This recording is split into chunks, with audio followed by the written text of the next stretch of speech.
Hello and welcome to another quick guide with Mr. Ree. Today we're going to dive into some tips and tricks which will hopefully help our viewers who are wanting to roll a hunter in Classic. There are 3 specs in Classic: Marksmanship, Beast Mastery, and Survival a hunter can choose from.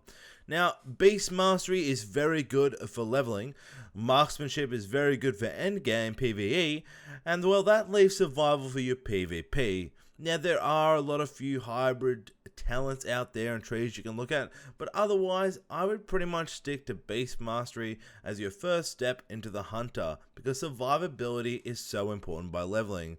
Now, if you are going to quest in a group with friends, you might look at going down the Marksman tree, or if you're just going to dive into fighting the Horde and Alliance, just jump into Survival.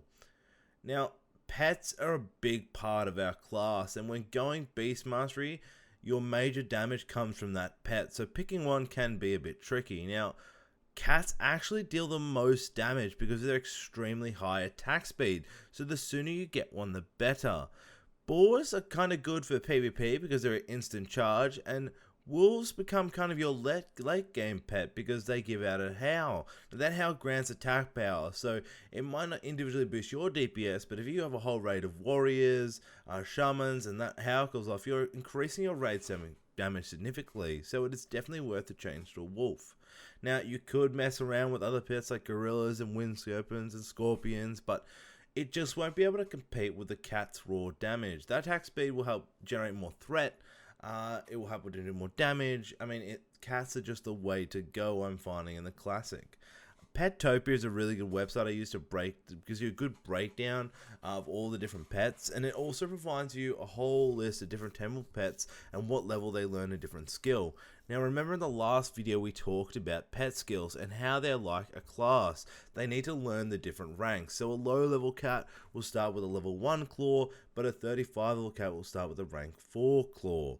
Now, if you're attached to the one pet, you can go and tame other pets to learn the rank 4, rank 2, rank 3, and then train your pet to have those ability ranks. So it is kind of complicated if you're attached to one, so my advice is just keep taming new cats every time you reach a certain level, because those cats will have a more damaging claw ability, or whatever boar your charge will do more damage. It just scales by their level.